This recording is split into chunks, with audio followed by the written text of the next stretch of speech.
बिस्मिल्लाहिर्रहमानिर्रहीम, अस्सलामुअलैकुम। You are watching the Salim Bukhari show. This is me Fiza Riaz. नए साल के साथ पहला प्रोग्राम है हमारा, उसमें आप सबको भी खुश आमदीद कहते हैं। Happy new year to all of you. Bukhari साहब आपको भी happy new year. Thank you so much. कहने वाले कहते थे ना कि घबराना नहीं है, तो मेरे साथ भी आपने बस घबराना नहीं है। वो घबराए तो हम उनके साथ नहीं जिनसे घबराना चाहिए। आप तो खैर बहुत प्यारी चीज़ हैं। बुखारी साहब 2017 के बाद हम इकट्ठे स्क्रीन शेयर कर रहे हैं। It's really an honour working with you. I hope so कि बड़े अच्छा हमारी जर्नी रहे। प्रोग्राम का आगाज करते हैं जी। आज की हमारी जो टॉप स्टोरीज हैं, ओपन डिस्कशन है। सबसे पहले तो पाकिस्तान तहरीक इंसाफ, जब वो हुकूमत में थे तब भी एतराज करते थे, अब वो हुकूमत में नहीं, अब तो उनका एतराज करना बनता है। और अब एतराज हो रहा है जी वो तमाम कैंडिडेट्स जिन्होंने अपनी कागजात नामजदगियां जमा करवाए हैं। एक कहानी तो ये रही कहानी, लेकिन यहाँ पर खत्म नहीं होती। 3 बार के रहने वाले वजीर आजम नवाज शरीफ साहब, उनके कागजात पर भी एतराजात उठा दिए गए हैं। और कहानी आगे बढ़ते हुए चलती है जी तोशा खाना के साथ के तोशा खाना में इमरान खान ने, चेयरमैन पीटीआई ने, और उनकी जानिब से जो तोशा खाना में टीका लगाया गया है आवाम के पैसों को, 3 अरब से ज्यादा का टीका लगा है जी। और कोड़ियों के दाम पे अरबों रुपए के जो खजाने में जमा करवाए गए थे तहाइफ, उनको खरीद लिया गया है कोड़ियों के दाम में। और रही तीसरी बात, वो है जी नवाज शरीफ के एतराज़ात पर हम पहले बात कर चुके हैं कि नवाज शरीफ के कागजात नामजदगी पर भी एतराज़ात उठे हैं। कराची की सियासत की अगर बात करें तो मोहब्बतें और कुर्बतें और वो जो सियासत में होता है ना, नई शादियां होती हैं। इस बार जो सियासत की नई शादी है वो होने जा रही है कराची के अंदर PMLN और MQM के दरमियान। लेकिन अभी भी 242 जो हल्का है किमाड़ी का, उस पर कुछ टेंशन बनी हुई है कि किसी तरीके से ना राम कर लिया जाए मुस्तफ़ा कमाल साहब को और शहबाज शरीफ साहब वहां पर इलेक्शंस लड़ ले। लेकिन जुबैर उमर बड़े नाराज नजर आ रहे हैं, नाला नजर आ रहे हैं नून लीग वालों से। उनकी नाराजगियां भी वहीं पर मौजूद है। लेकिन बुखारी साहब, सबसे पहले PTI कागजात नामजद एतराज़ात, कहानी वही है, चेहरे बस बदले हैं। अब वो कहते हैं जी हमें तो जो पकड़ दकड़ किया जा रहा है, हमारे तो जो कागजात नामजदगी हैं उनको जमा ही नहीं किया जा रहा। और मजे की बात है कि सबसे ज्यादा कैंडिडेट्स भी PTI की तरफ से हैं। बहुत शुक्रिया आपका नए साल की मुबारक देने का। आपको भी नए साल की मुबारक मेरी तरफ से। 2017 में भी मैं इनसे डर गया था, इसलिए कि इनकी बरकरफ्तारी जो है ना, वो उसको पकड़ना बड़ा मुश्किल था। आज भी उन्होंने मुबारक दे दी, मुझे जवाब भी नहीं देने दिया। एनीवे, थोड़ी सी तबीयत मेरी ख़राब है, इसलिए कि आपको पता है वायरल हुआ है ये फ्लू और सब कुछ। स्मोक की सूरत हाल जो है वो बद से बदतर होती चली जा रही है। अगर आप देखें मोटरवे जो है वो अब चंद घंटों के लिए सिर्फ खुलती है और उसके बाद वहाँ अंधेरा छा जाता है। Anyway, having said that, coming down to your question, देखिए गुजारिश ये है कि कागजात नामजदगी के हवाले से इस वक्त तीसरा मरहला जो है इलेक्टोरल प्रोसेस का वो शुरू हो गया है। और ये 3 जनवरी से अपीलें जो हैं वो दायर भी की जाएंगी और 10 जनवरी तक उनको सारी अपीलों का फैसला करना है। लिहाजा हम कह सकते हैं कि तीसरा फेज़ भी 10 जनवरी को जो है वो मुकम्मल हो जाएगा। एक तो ये हो गया। दूसरी बात यह कि जो कागजात नामजदगी के मुस्तरद होने की जो दास्तान चल रही है इस वक्त, हर तरफ इसका चर्चा है। PTI ने एक गलती ये की कि उनके लोगों ने एक हल्के से कई दर्जन लोगों ने कागजात नामजदगी जमा करा दिए हैं। और ख़ासतौर से वकला की एक बड़ी तादाद ने बग़ैर किसी मैंडेट के, बग़ैर किसी से पूछे या किसी के कहे वो धड़ाधड़ कागजात जमा हो गए। तो एक तो ये फितरी अमल था कि वो सारे मंजूर नहीं हो सकते, क्योंकि बहुत सारी रिक्वायरमेंट्स होती हैं किसी कैंडिडेट के लिए इलेक्शन लड़ने के लिए। तो उस एतबार से अगर आप देखा जाए तो जो कुछ हो रहा है वो हमें समझ में आता है। हम ये नहीं कह रहे कि ये गलत हो रहा है या ठीक हो रहा है या अनजस्टिफाइड है, लेकिन बहरहाल ये होना, कहते हैं ना, ये तो होना ही था। हैविंग सेड दैट, दूसरी बड़ी वजह यह है कि जो 9 मई का वाक़या है, हम अपने प्रोग्राम में पहले भी कहते रहे हैं, आज फिर कह रहे हैं कि ये वो गठड़ी है जिसको उठा के कोई भी सियासी जमात ये तवक्को नहीं कर सकती कि उसको खुली फील्ड दी जाए कि लो जी अब खुल के खेलो, जो कर सकते हैं। ठीक है जी। 9 मई के हवाले से 2-3-4 बातें हम अपने नाज़रीन के साथ शेयर करना चाहते हैं। एक तो ये कि कुछ लोग तो वो हैं जिनके ऊपर मुकदमा दर्ज हैं और वो गिरफ्तार हैं जी। कुछ का मिलिट्री कोर्ट में ट्रायल हो रहा है, कुछ का आम अदालतों में हो रहा है, कुछ लोग मफरूर हैं। यानी अब आप मुझे ये बताइए कि हमाद अज़हर है, मुराद सईद है, वही बिल्कुल आपने ठीक कहा, बहुत सारे नाम हैं। अब आप मुझे ये बताइए कि जिनके ऊपर मुकदमात चल रहे हैं या जिनको सज़ा हो गई है या जो लोग मफरूर हैं, कैसे उनको इजाज़त दी जा सकती है कि जनाब आप आएँ और आके आप इलेक्शन लड़ लें। एब्सोल्युटली। तो एक तो ये दूसरी बात आपने कहा कि नवाज शरीफ के कागजात जो हैं उनके ऊपर भी एतराज़ उठा है। देखिए, एतराज़ उठाना मुखालिफ कैंडिडेट का राइट है, और उसको डिफेंड करना या उसको स्क्रूटनाइज करना ये इलेक्शन कमीशन की जिम्मेदारी है। डिफेंड करना मुतल्लिका शख्स के ऊपर जो है वो अगर हम रिकॉल करें तो नाअहली जो थी उनकी उम्र भर के लिए थी। उस वक्त की जो हम अक्सर मैं कहता हूँ कि साकबी कोर्ट्स थी, वो गुलजारी कोर्ट थी या खोसवी कोर्ट थी, उनमें से नाअहली ये कहीं लिखा हुआ नहीं है, ना कॉन्स्टिट्यूशन में ना उसका कोई उससे पहले यानी प्रेसिडेंट मौजूद है कि आप किसी शख्स को उम्र भर लॉन्ग के लिए लाइफ, नाअहल कर दें। ऐसा नहीं है। एक नॉर्मल अंडरस्टैंडिंग जो है पूरी दुनिया भर के कॉन्स्टिट्यूशन में वो ये है कि जो असेंबली की टर्म होती है वही नाअहली की होती है। yes. और अल्टीमेटली आपने देखा कि हुआ भी वही कि जो लॉ पास किया असेंबली ने, इलेक्शन एक्ट को जो अमेंड किया उन्होंने, उसमें यही कहा है कि जी इसकी मुद्दत जो है वो 5 साल है। सर सुबह 11:30 बजे है ना इसकी समाप्ति? करेक्ट, आपने बिल्कुल सही सिमत में इशारा किया है, लेकिन हम थोड़ा सा इसकी बैकग्राउंड अगर बता दें अपने नाज़रीन को तो ज़रा बेहतर हो जाएगा। वो ये है कि जब इनकी नाअहली हुई थी तो उसके बाद ये मामला जो है कोर्ट तक पहुंच चुका हुआ है। सुप्रीम कोर्ट का एक 7 रुकनी बेंच जो है वो कल इसके ऊपर फैसला करेगा। हवाला जो है वो एक अपील पेंडिंग पड़ी हुई है काफ़ी अरसे से, बादशाह खान कैसरानी साहब की। डिग्री तो डिग्री होती है, वो एक हवाले के तौर पे इस्तेमाल हो रही है, चूँकि जो डिप्टी अटॉर्नी जनरल थे उन्होंने सुप्रीम कोर्ट से कहा था कि जी आप इसको फिर समाअत के लिए मुकर्रर कर दें, जो कि हो गई है।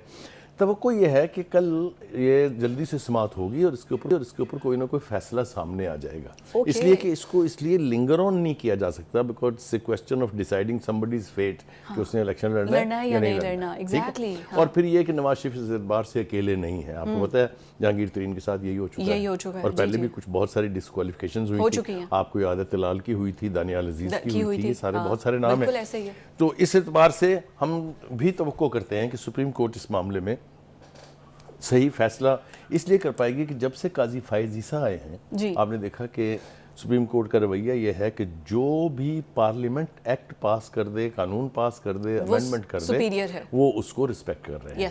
और वो कहते हैं कि हम मानते हैं ये कि जो पार्लियामेंट है वो सुप्रीम है। ये एक बहुत यानी मैं समझता हूँ कि एक अच्छी बात आप कह सकते हैं।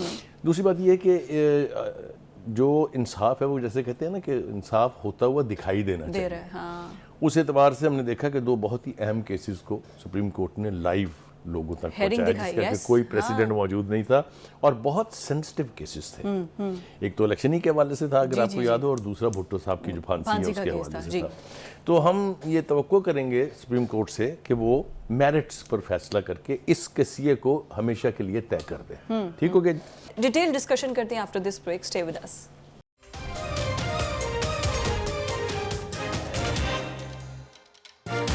ब्रेक के बाद आपको एक बार फिर से खुशामदीद कहते हैं। अगली बात आपने की जी कि तोशा खाना के अंदर जो कुछ हुआ है, तोशा खाना का तज़किरा जब आता है मैं भी उसका यानी मुर्दे इल्जाम ठहराया गया। अच्छा मुर्दे, मैंने कहा शायद कह रहे हैं मैं भी उससे फायदा उठाया। मैंने कहा ये कहां से कौन सी कहानी आ गई? देखिए एक क्वालिटेटिव फर्क ये है कि एक तोहफा वो होता है जो आपको मिलता है और आप उसकी तोशा खाना की रिक्वायर्ड रकम दे के, जिसको आप टैक्स कह लें, जिसको आप कस्टम ड्यूटी कह लें, कुछ भी कह लें, उसको रिटेन कर सकते हैं। सो मेरे वाला केस तो वो है, मुझे इसकी वजाहत करनी तो नहीं चाहिए थी लेकिन मैंने इसलिए कर दिया ताकि लोगों को समझ आए। तरीकाकार ये होता है जो हमारे महात्मा खान ने किया है वो ये, उनकी बेगम साहिबा ने तमाम चीज़ें तोशा खाना से घर मंगवा ली जी, और घर में ही एक बंदा जो कि एंटाइटल नहीं था, उस कमेटी का रुकन नहीं था, उससे उसकी कीमत 3 अरब 16 करोड़ रुपए के तोहफ़े की कीमत 1 करोड़ 80 लाख रुपए लगाई गई और यूं 1 अरब 57 करोड़ रुपए का टीका लगा पाकिस्तान के कौमी खजाने को। अब ये जुर्म है और इतना खिलवाड़ आप नहीं कर सकते। दूसरी बात यह है कि उसकी जो सैंक्टिटी है तोहफ़े की जी। आप देखें एक आम आदमी को लें, आप छोड़ दें बड़े लीडर्स को, anybody who gives you a gift, do you sell that? No, absolutely not. You feel like selling it? Absolutely not. Should you sell it? No. There you are. It's a gesture of love. जब आप ये देखें कि जब gestures abuse होते हैं तो person to person भी दुख होता है और ये तो फिर स्टेट का मामला है और स्टेट के साथ आपने खिलवाड़ किया है तो खिलवाड़ का नतीजा तो आपको फेस करना पड़ेगा। Absolutely. तो ये भी हो गई जनाब। सर उसके बाद में जो दोबारा कीमत लगवाई है, जो आप कह रहे हैं 3 अरब 80 करोड़ के करीब तकरीबन तोहफ़े हैं, सर वो 16 करोड़ में सारे तोहफ़े ले लिए गए। दुबई से एक साहब आए हैं, उन्होंने कहा कि ये तो 1 अरब से ज्यादा अगर इनकी ड्यूटी अगर इन्होंने देनी भी थी तो वो भी 1 अरब तो एटलीस्ट देनी थी। फिजा ये इसलिए ज्यादा गंभीर हो गया मामला कि एक ऐसा शख्स जो दूसरों को चोर कह के, डाकू कह के मुखातिब करता हो और ख़ुद रियासत मदीना का वाली होने का दावेदार हो जी, उसको इसकी माफ़ी नहीं मिल सकती और नहीं मिलनी चाहिए। मैं ये नहीं कह रहा कि उनको बगैर किसी जुर्म के आप टांग दें, लेकिन अगर ये वाक़यातन हुआ है, जो इल्ज़ाम है उनके ऊपर, तो ये मेरे ख्याल से बहुत खौफनाक सूरत हाल है। बिल्कुल। और दूसरी बात जो है वो ये कि अब इलेक्शन फीवर जो है वो हमने देखना शुरू कर दिया है। हर तरफ इलेक्शन की बात हो रही है।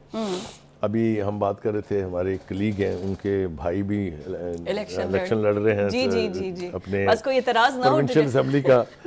उनका नाम लेना चाहिए, कबीर ताज उनका नाम है। बहुत अच्छे और बहुत गुड वर्कर हैं। उनके बारे में जो मुस्लिम लीग की लीडरशिप ने, starting from Nawaz Sharif down to Maryam Nawaz, starting from Shahbaz Sharif down to Hamza Shahbaz, जो बातें उन्होंने की हैं, ऐसे लोग अगर पार्टी के अंदर मौजूद हैं तो फिर तो उनको मेरे ख्याल से ऑनर किया जाना चाहिए। और किसी भी पार्टी में हो, चाहे वो पीटीआई में है, चाहे कहीं भी है, जो डेडिकेटेड वर्कर हैं, जो कमिटेड पॉलिटिकल स्टफ है, उनको रिस्पेक्ट मिलनी चाहिए। ये फील्ड उन्हीं की है, ये पैरा ट्रूपर्स की फील्ड नहीं है। अभी सारे पैरा ट्रूपर्स ही तो पीटीआई में आए हैं जिन्होंने धड़ाधड़ दरख्वास्तें दे दी हैं। आप देखें, इससे पहले ये पैरा ट्रूपर्स ही तो आए थे। हाँ। जो उस वक्त इलेक्शन जीत दिया उन्होंने, गवर्नमेंट बनी है, जो ही जरा सा कड़ा वक्त आया खान साहब के ऊपर, तो वो सारे अपने अपने घोंसलों को वापस चले गए हैं या नए घोंसले बना लिए हैं। हाँ जी। दिस इज़ वेरी अनफॉर्चुनेट, नहीं होना चाहिए। हम तो ये कर रहे हैं कि ये इलेक्शन पीसफुल हो। बहुत सी धमकियाँ, बहुत से अंदेशे जो हैं वो जाहिर किए जा चुके हैं कि ये बड़ा खूनीन इलेक्शन होगा पाकिस्तान की तरीका। अल्लाह ना करे कि ऐसा हो। हाँ। मेरे ख्याल से हमें दुआ करनी चाहिए कि बेटर सेंस मस्ट प्रिवेल। ये इलेक्शन है, जाती दुश्मनी नहीं है, इसको जंग ना बनाए, इसको लेट इट बी इलेक्शंस। और इलेक्ट होकर जो भी आए उसकी मेरे ख्याल से पजीराई भी उसकी होनी चाहिए, उसको रिस्पेक्ट भी मिलनी चाहिए। सर आपकी बात ठीक है, रिस्पेक्ट भी मिलनी चाहिए। अब इसी तरह से बात है ना, जैसे आपने नवाज शरीफ की बात की है कि उन पे अगर उनके कागजात पे अगर एतराज़ात लग रहे हैं, वो तो कल हेयरिंग होगी, फैसला आ जाएगा। कल एक और बड़ी अहम हेयरिंग है, वो है बल्ले की, कि बल्ले का निशान पीटीआई को मिलेगा या नहीं मिलेगा। पेशावर हाई कोर्ट ने इलेक्शन कमीशन का फैसला कलअदम किया था और एक कमेटी बना दी थी। अब वो कमेटी जो है वो करेगी, लेकिन सर टिकट किसको मिलेगा? फिर टिकट के लिए अवाम से वोटर्स निकालना, ये एक बड़ा है। और फिर रिगिंग, हमारे मुआशरे में कोई भी इलेक्शन हो, दूसरी ओपोनेंट पार्टी एक्सेप्ट नहीं करती। फिर थोड़ा सा हम रिकॉल कर लें अगर हिस्ट्री को, तो आपको याद होगा कि पीपल्स पार्टी जो है उसका निशान तलवार होता था। जी जी जी, लेकिन फिर मुशर्रफ के दौर में जब पैट्रियट आई तो उसको फिर तीर कर दिया बनी, उससे पहले पैट्रियट बनी थी, फिर पाकिस्तान पीपल्स पार्टी पार्लियामेंटेरियन के नाम से, 4 पीस के नाम से वो रजिस्टर हुई, तो तीर उसका निशान हो गया। इसी तरीके से नून लीग का निशान पहले साइकिल होता था, अगर आपको याद हो, फिर वो भी छीन लिया गया उनसे, तो वो शेर आ गया उनके पास। तो ये कोई नया वाकया नहीं है कि ये पहली दफ़ा हो रहा है, एक बात। दूसरी बात ये है कि पार्टी का जो क्लाउट कह लीजिए या जो पार्टी का वोट बैंक है, वो है महात्मा खान के नाम से, बल्ले के नाम से नहीं है। हाँ। इसलिए बल्ला हो या ना हो, जितना वोट उनको पड़ना है वो पड़ेगा जब अगर वो इलेक्शन लड़ने जा रहे हैं। हाँ। तो मेरे ख्याल से सर तोशा खाना में इलेक्शंस लड़ सकते हैं, तोशा खाना जैसे केस में। मैंने कहा ना कि उन केसेस की जब फेट डिसाइड होगी, तो ये इलेक्ट भी अगर हो जाए या जो भी हो जाए, वो अंडू हो सकता है सब कुछ।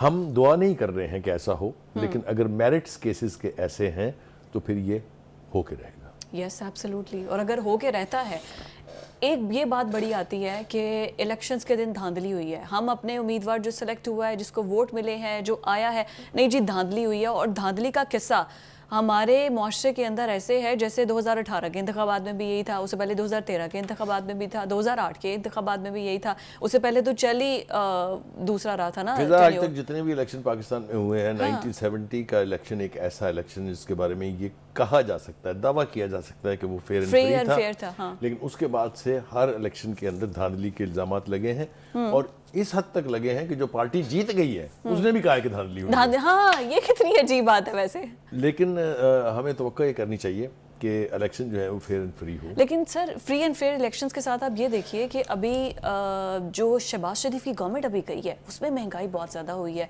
लेकिन पीटीआई के टाइम पे जितनी महंगाई हुई थी ना, अवाम शायद उसको भूल गई है। वो समझते हैं कि ये महंगाई जो है ये शहबाज शरीफ की गवर्नमेंट ने ही कर दी है। Yes, this is both unfortunate voters बड़े नाराज हैं। लक ऑफ नून लीग को बहुत नुकसान इसका उठाना पड़ेगा, कोई दो राय इसके बारे में नहीं है। महंगाई जो है वो जितनी मर्जी की हो इमरान खान साहब ने, लेकिन वोट लोगों ने देना है और इलेक्शन लड़ना है। इस 16 महीने की हुकूमत ने क्या किया है? आप ग्रास रूट लेवल पे चले जाएं, आप उनको बावर कराएं कि नहीं भाई महंगाई तो उनके दौर में हुई थी, डॉलर जो है वो 61 रुपए से 105 का हो गया था, पेट्रोल जो है वो जाते जाते पेट्रोल जान के सस्ता किया गया। नहीं सानू है दसो ऐसे हुकूमत ने की था।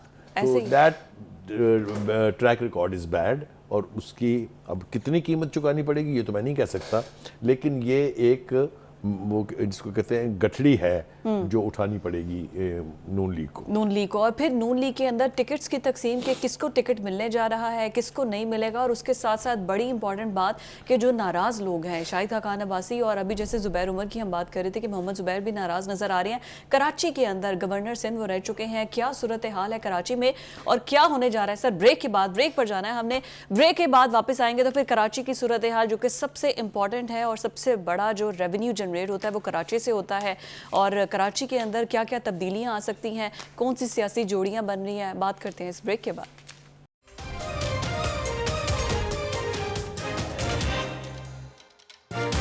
ब्रेक के बाद आपको एक बार फिर से खुश आमदीद कहते हैं। You are watching the Salim Bukhari show, और अब हम जो डिस्कशन करने जा रहे हैं वो है जी कराची के हलकों के हवाले से। कराची के अंदर आपको पता है कि पीपल्स पार्टी पिछले 15 सालों से राज करती हुई नजर आ रही है, लेकिन अब होने जा रही है नई सियासी शादियां।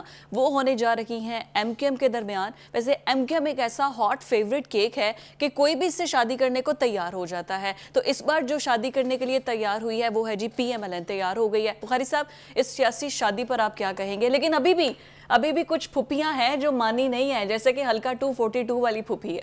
एक तो कोई ऐसा फुफा नहीं आया पाकिस्तान की हिस्ट्री में जिसने उनसे रिश्ता कबूल ना किया हो। तो आप ये देखें कि जो भी हुकूमत बनी है एमक्यूएम उसका पार्ट रही है। और एक और बात भी बिल्कुल खास है, वो ये कि हर एक का हिस्सा बन जाते हैं, हर एक साल लड़ भी पड़ते हैं, जी जी जी जी बिल्कुल, एंड छोड़ भी जाते हैं।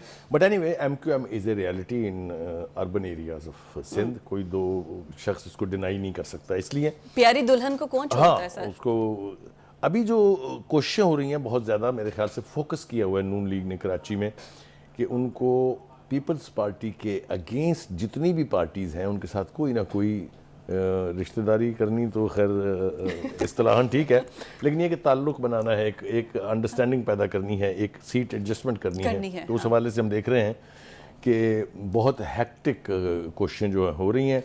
दोनों तरफ से 3-3 बंदों की नॉमिनेटेड कमेटीज़ बनी हुई हैं जो मुज़ाकरात कर रही हैं और मुज़ाकरात जारी हैं।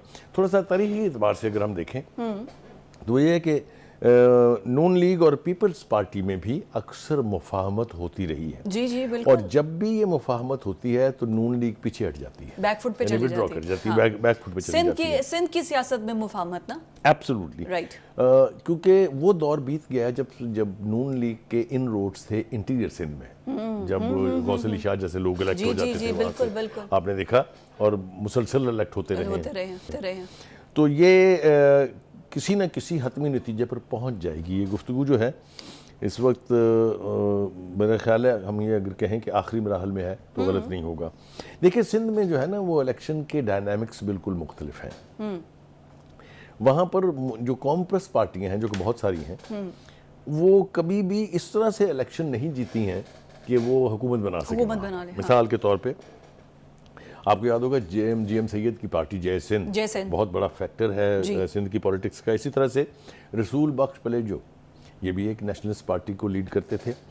फिर वहाँ एक और फैक्टर है वो कन्वेंशन लीग, उनका भी वहाँ पर बहुत अभी बड़ी एक्टिव है और अभी भी है।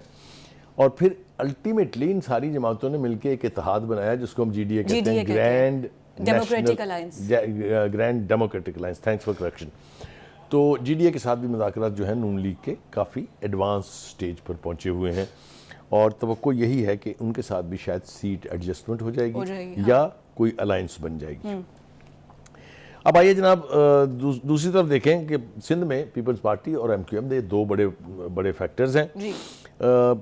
MQM के पीपल्स पार्टी के साथ मुज़ाकरात अक्सर होते रहे हैं लेकिन इनकी बहुत ज़्यादा लंबी जो है वो मोहब्बत कभी नहीं चली। मुज़ाकराती टीम जो है जो इस वक्त नून लीग और PTI MQM के दरमियान गुफ्तगू का सिलसिला जारी रखे हुए हैं, वो बहुत होपफुल हैं। उनसे किसी ने पूछा, जर्नलिस्ट ने, तो उन्होंने कहा कि जी we are very close to finalize the seat. Yes, हो गया जनाब। अब वहाँ की 3 सीटें जो हैं कराची की, वो बहुत अहम है। हाँ, एक सीट लियारी की है, दूसरी किमाड़ी की है, और तीसरी और चौथी, बल्कि 3-4 सीटें हैं। एक है मलीर दही की और एक है मलीर शहरी की। अच्छा, मलीर की ये दोनों सीटें जो हैं, इसके ऊपर MQM जो है वो अक्सर उसके कैंडिडेट जीतते रहते हैं। लेकिन 2013 में एक तब्दीली आई, वो ये कि अब्दुल हकीम बलोच साहब जो हैं, उन्होंने नून लीग के टिकट के ऊपर इलेक्शन लड़ा और वो जीत गए। हाँ। और न सिर्फ वो जीत गए बल्कि मिनिस्टर ऑफ स्टेट बना दिए गए। और उनके ऊपर जो रेलवे के, उनके ऊपर जो मिनिस्टर थे वो थे साद रफीक साहब, ख्वाजा साद रफीक साहब जी। दोनों में बनने की बजाय ठन गई, जिसके नतीजे में उन्होंने इस्तीफा दे दिया और ज़िमनी इलेक्शन में दोबारा पीपल्स पार्टी के टिकट के ऊपर इलेक्ट हो गए। अरे वाह। तो इसलिए मैंने जैसा कहा कि सिंध की पॉलिटिक्स के डायनामिक्स ही बड़े अजीब-ओ-गरीब हैं। देखिए, 2 बातें और इस हवाले से करना बहुत ज़रूरी है। आपको याद है एक वक्त में MQM का इतना असर रसूख कह लीजिए, इतना उसका दबाव था, इतना उसका कंट्रोल था, जो भी लफ्ज़ आप इस्तेमाल कर लें, कि कराची में कहते थे कि पत्ता भी नहीं हिलता बगैर उनकी रज़ा के। जी। तो और दूसरी बात ये कि ये भी धमकियां हमने सुनी कि शहर की सांस बंद कर देंगे, वो दौर भी था एक। आप समझ रही हैं ना मेरा इशारा जिस तरफ है। हाँ। वो भाई जो लंदन में होते हैं, हम नाम नहीं लेते उनका, आजकल नाम लेने पर पाबंदी तो नहीं है, हम वैसे ही नहीं लेते हैं नाम उनका। तो वो दौर भी बीत गया। अब MQM main stream political process का हिस्सा बन चुकी हुई है और मजीद बनना चाहती है।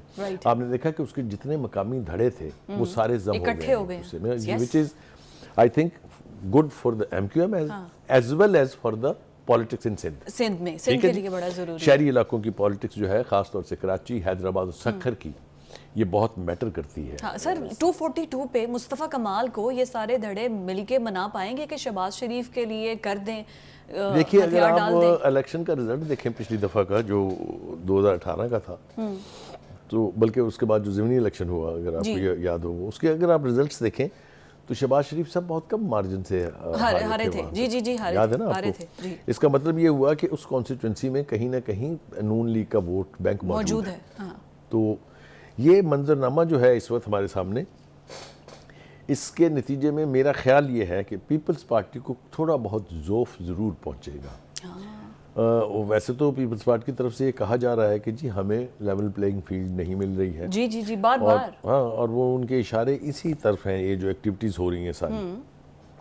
अब आ रही जनाब एक और फैक्टर जो हमारे सिंध के हवाले से रहे हैं, वो है जुबैर साहब, जिसका आपने तज़किरा किया। मैं यही कहना चाह रही हूँ, I was so surprised. Zubair Umar Mohammad Zubair, he is the spokesperson of Mian Nawaz Sharif and Maryam Bibi. Correct. सबसे टफेस्ट टाइम पे वो इनको, कोई छोटा तो नहीं है, स्पोक्स पर्सन आप इतने बड़े लीडर्स के। देखिए, उनके ऊपर सबसे बड़ा इल्ज़ाम ये लगा था कि जी वो जनरल बाजवा साहब से सीक्रेट मीटिंग्स करते रहे। आपको याद होगा, उसकी एक वीडियो भी जारी हुई थी। जी, ठीक है। उनका कहना यह है कि मैं जनरल बाजवा से अपनी मर्जी से या अपने किसी काम के लिए नहीं मिला, मैं तो बीबी का और नवाज शरीफ का पैगाम लेके जाता था उनके पास। It's a very serious statement, we can not undermine it. वो कहता है कि ये इल्ज़ाम बिल्कुल गलत है। मुझे तो 2018 में भी ऑफर हुई थी दूसरी किसी पार्टी की तरफ से, लेकिन मैंने उस वक्त भी ये कहा कि मैं अपनी पार्टी नहीं कर सकता। मुझे अच्छी तरह से याद है जब 2018 के इलेक्शन हो रहे थे तो टिकट नहीं मिल रही थी फयाजुल हसन चौहान साहब को जी। तो वो फिर उन्होंने एक प्रेस कॉन्फ्रेंस में कुरान सर पे उठा के कहा था जी कि मेरी दोनों बीवियों पर तलाक है अगर मैं लॉयल नहीं हूँ इमरान खान से। जी। मुझे बड़ी खुशगवार हैरत हुई कि जुबैर साहब जैसा शख्स जिससे हमारा ताल्लुक़ है, हम मिलते हैं, हमारी बहुत रिस्पेक्ट करते हैं, हम भी उनकी बहुत रिस्पेक्ट करते हैं, कि उन्होंने ये कहा कि जी मेरी बेगम ने ये कहा कि अगर तुमने ये ऑफ़र कबूल की नून लीग छोड़ने की या शहबाज शरीफ को छोड़ने के लिए तो मैं तुमसे तलाक ले लूँगी जी। मेरे ख्याल से इस तरह के ज़ाती हवाले जो हैं पर्सनल लाइफ के, ये पॉलिटिक्स में मंजर आम पर नहीं आने चाहिए। बात तो ठीक है। ना फयाजुल हसन चौहान को वो कहना चाहिए था और ना ही भाई जुबैर को ये कहना चाहिए। सर वो इस वजह से मुझे लगता है बेगमात का जिक्र हो रहा है कि चीफ जस्टिस ने भी कहा है ना, ऐसी बातें बेगमात से कर सकते हैं। नहीं, उन्होंने कहा इलेक्शन की बात आप सिर्फ बेगमात से कर सकते हैं, वैसे नहीं कर सकते। तो ये बेगमात वाली इलेक्शन की बात हुई ना, यही तो बात है। सर हमें ब्रेक पर जाना है और ब्रेक पर वापस आने के बाद हम लोग गजा के हवाले से डिस्कशन करेंगे। दिल दुखता है वहाँ के मनाजिर देख के कि वहाँ पर क्या कुछ हो रहा है। डिटेल डिस्कशन करते हैं after this break. Stay with अस।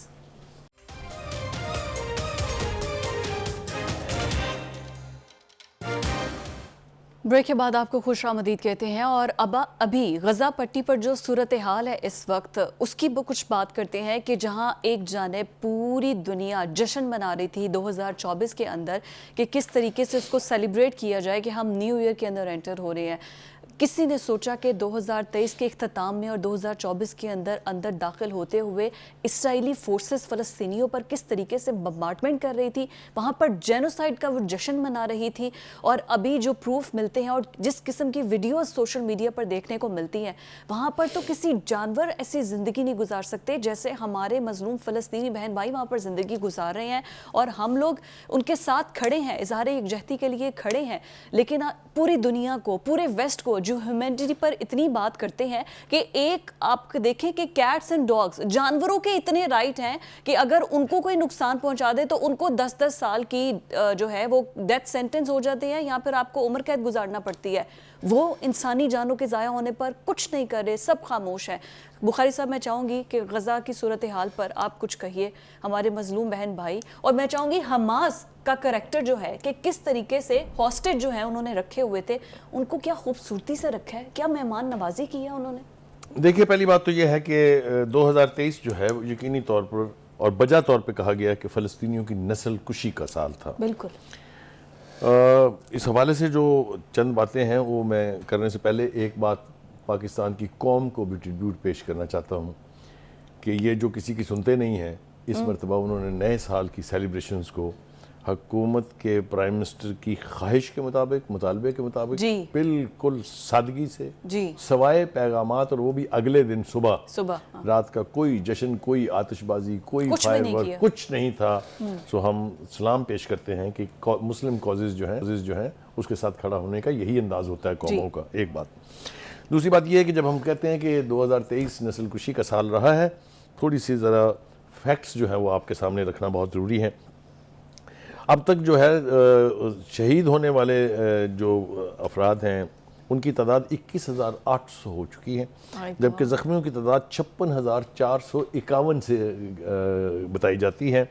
अब तक 29,000 बम गिराए जा चुके हैं गजा की पट्टी पर, जो कि सिर्फ 41 किलोमीटर की पट्टी है। 29,000। और आप देखिए कि उसका नतीजा ये है कि इस वक्त हमारी स्क्रीन के ऊपर वो विजुअल भी चल रहे हैं कि Gaza has been raze to ground. I mean, इसको बिल्कुल ज़मीबोस जिसको करना कहते हैं वो सूरत हाल है, बहुत तकलीफ़देह है। और इसके बावजूद कि इतने बम गिराए चुके हैं, अमेरिका ने एक और बेगैरती, बेहयाई और बेशर्मी का मुजाहरा किया है कि सेनेट से पूछे बगैर, अप्रूवल लिए बगैर उन्होंने मज़ीद बम भेजने का जो है वो फैसला किया है। हम यहाँ भूल जाएंगे, हमें सलाम करना चाहिए उन हौज़ी कबाइल के लोगों को भी जो वहाँ पर एंटर होने वाले हर बहरी जहाज़ को चैलेंज कर रहे हैं, उस पर अटैक कर रहे हैं। और उन्होंने ये दावा किया है कि हम किसी भी जहाज़ को जो असला लेके यहाँ से जा रहा होगा इसराइल के लिए, उसको हम जिंदा सलामत वहाँ नहीं पहुँचने देंगे। ये अमेरिका की तरफ से वहाँ मदाखलत की गई है, उनकी बोट्स जो हैं वो 3 डबो दी गई हैं, लेकिन हौज़ी जो हैं वो इतनी जल्दी अमेरिका की और इसराइल की जान छोड़ने वाले नहीं हैं। तो हम उनके साथ भी यकजहती का इजहार करते हैं कि उन्होंने बड़ी जुर्रत का मुजाहरा करके अमेरिका जैसी सुपर पावर के साथ टक्कर ली है। और यही तरीका होता है, आप इस्लामिक हिस्ट्री उठा के देख लीजिए, ना हम ताकत से डरे हैं, ना हम तादाद से डरे हैं, ना हम असलों से डरे हैं। 313 अगर 32,000 की फ़ौज को भगा सकते हैं तो ये क्या बेचते हैं? ये हमारी मिरास है। अरे वाह। ये हम दावा नहीं करते हैं, ये हमने करके दिखाया हुआ है। एनीवे, हैविंग सेड दैट, अब आ जाइए जनाब हमास। आपने बहुत सही सवाल पूछा। हमास को डिसमेंटल करने का नेतन्याहू का ख्वाब न पूरा हुआ है न कभी होगा। Netanyahu, remember one thing, you may die wishing, willing, expecting, demanding Hamas is destruction. Hamas is Palestine. Hamas is not an organization. जो कोई इख्तलाफात उनमें थे भी फ़लस्तीनियन अथॉरिटी के हिसाब से, वो भी आपके इस हरकत ने ख़त्म करा दिए हैं। और नाउ फ़लस्तीनी nation is a united nation. एक बात। दूसरी बात यह है कि आपने कहा कि हमास पर फतह करने के लिए ज़रूरी है कि इसराइल एक बार फिर गजा और मिस्र के दरमियान सरहद जो है उसका कंट्रोल संभाल ले। Stop dreaming mister Netanyahu, nothing of this sort is going to happen. You don't know, you have razed Gaza to ground, but the resistance that you are facing still, your soldiers are dying, your war machinery is being destroyed. अभी तो वो खुल के सामने आए नहीं हैं, इसलिए कि you have caught them unaware. Anyway, जैसा मैंने कहा, आप जो जवाब पेश करते हैं कि हमास ने हम पर हमला किया, ये इतना बेवजन, ये इतना बेमानी जवाब है, इसलिए कि आप तो पिछले 75 साल से फ़लस्तीनियों को शहीद करते आ रहे हैं, उनकी नस्लकुशी करते आ रहे हैं, और इस 2023 में और इससे पहले 2022 में भी आपने 3 मरतबा गजा को रूइन करने की कोशिश की है। तो आप ये नहीं कह सकते कि हमास ने आप पर हमला किया है। Hamas only try to defend itself, let that be clear. Retaliate किया ना, उन्होंने अटैक थोड़ी किया। ठीक है जनाब। और फिर वो कहते हैं कि इस वक्त जंग अपने अरूज पर है और इस जंग को जीतने का ख्वाब इजराइल के फिलाडेल्फी कॉरिडोर व बफर जोन पर कब्जे के बगैर पूरा नहीं होगा। ये इलाका भी मिस्र के साथ, इजिप्ट के साथ लगती हुई जो पट्टी है उसमें वाक़या है।